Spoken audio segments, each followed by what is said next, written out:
History media TV के मोअज़्ज़ज़ नाज़रीन इकराम, अस्सलाम वालेकुम। नाज़रीन, हमारी ये वीडियो मशहूर मुसलमान सुल्तान नूरुद्दीन जंगी के मुतल्लक़ है। जंगी सल्तनत के दूसरे सुल्तान सुल्तान नूरुद्दीन जंगी आलम इस्लाम के काबिल फ़ख्र जर्नैल थे। सुल्तान नूरुद्दीन जंगी 13 शवाल 511 हिजरी को मोसल में पैदा हुए। आपके वालिद अमादुद्दीन जंगी जंगी सल्तनत के बानी थे। सुल्तान नूरुद्दीन जंगी जब 4 साल के हुए तो आपको मदरसे में दाखिल करवा दिया गया। इस दौरान अमादुद्दीन जंगी वास्ता के हुक्मरान थे। सुल्तान नूरुद्दीन जंगी ने कुरान करीम, फ़िक़्ह और हदीस में कमाल महारत हासिल कर ली थी। इसके साथ साथ सुल्तान नूरुद्दीन जंगी ने घोड़सवारी, नेज़ाबाजी, तलवारबाजी और जंगी चालें भी सीख ली थी। उन्होंने अपनी सिपाहियाना तरबियत का सबूत अक्का, शेज़र, बैरीन और एडिसिया अल-रहा की जंगों में शामिल होकर दिया। 541 हिजरी में जब सुल्तान नूरुद्दीन जंगी के वालिद का इंतकाल हुआ तो उस वक़्त सुल्तान नूरुद्दीन जंगी की उम्र 30 बरस थी।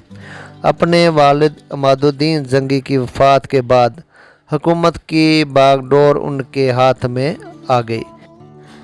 अब सुल्तान नूरुद्दीन जंगी का बड़ा मकसद बैतुल मुक़द्दस को फ़तह करना था।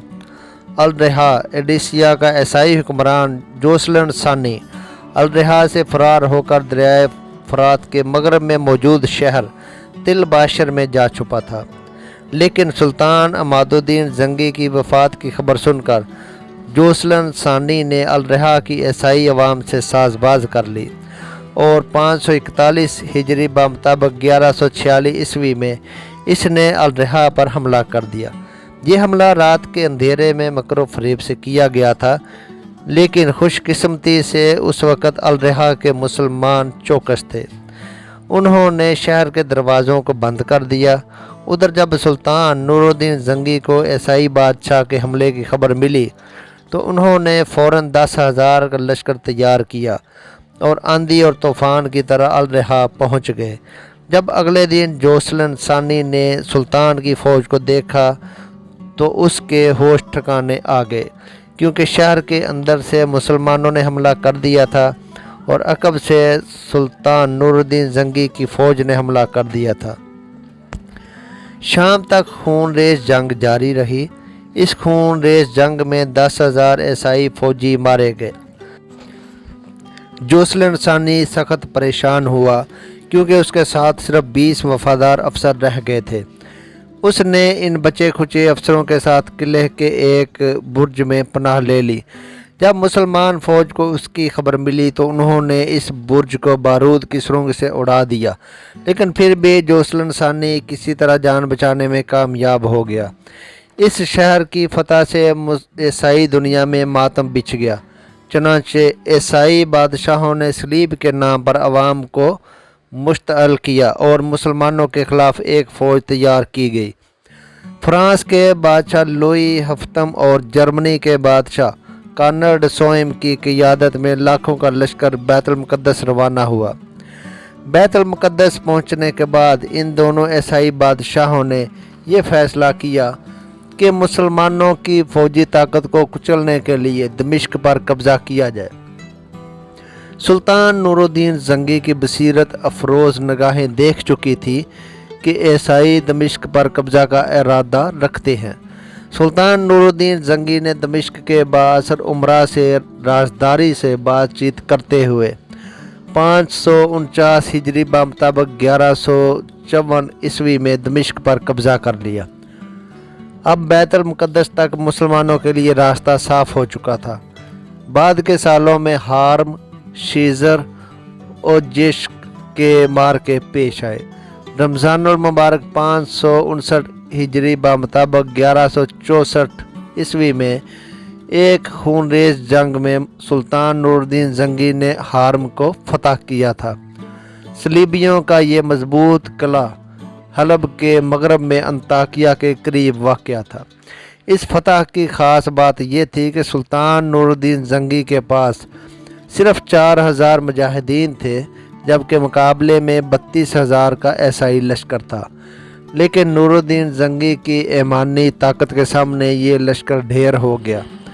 اب عیسائیوں کی خواہش تھی کہ کسی طرح مصر پر قبضہ کر لیا جائے۔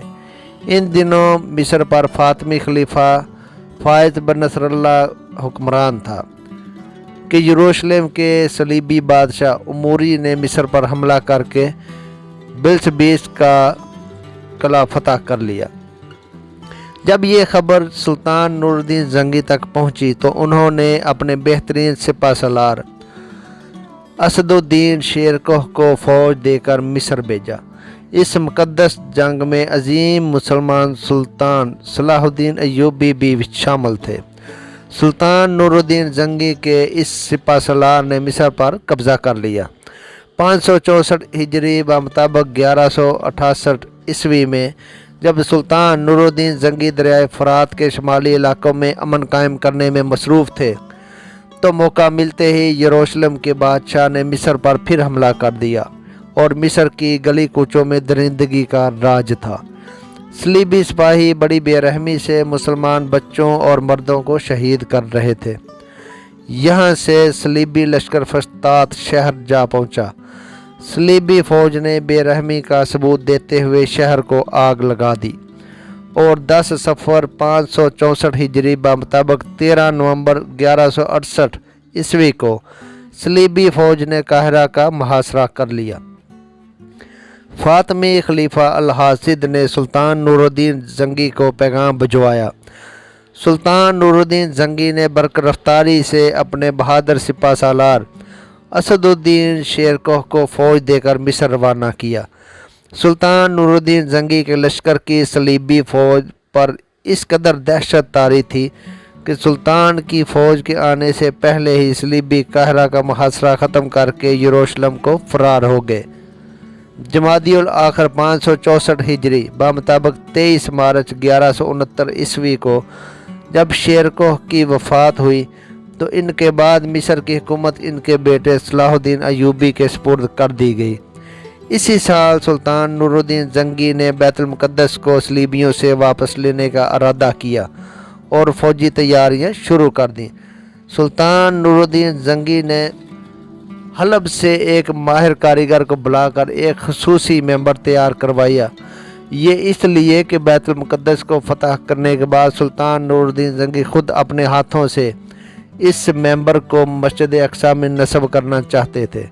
اب وہ وقت آن پہنچا تھا کہ مسلمان سلطان نور الدین زنگی کی قیادت میں اپنے قبلہ اول کو صلیبیوں سے آزاد کروائیں، لیکن اللہ تعالیٰ کی ذات کو کچھ اور ہی منظور تھا، کیونکہ 569 ہجری بمطابق مئی 1174 عیسوی میں سلطان نور الدین زنگی کو خناق کے عارضے نے آ لیا اور یہ مرض جان لیوا ثابت ہوا، اور امت مسلمہ کے عظیم سلطان 21 شوال 569 ہجری بمطابق 25 مئی 1174 عیسوی کو سلطان نور الدین زنگی امت مسلمہ کو غمزدہ اور سوگوار چھوڑ کر اس دنیا سے رخصت ہو گئے۔ جب سلطان نور الدین زنگی کی وفات کی خبر پھیلی تو پورے عالم اسلام میں کوہرام مچ گیا۔ دمشق کا کوئی گھر ایسا نہ تھا جو سلطان نور الدین زنگی کے غم میں رو نہ رہا ہو۔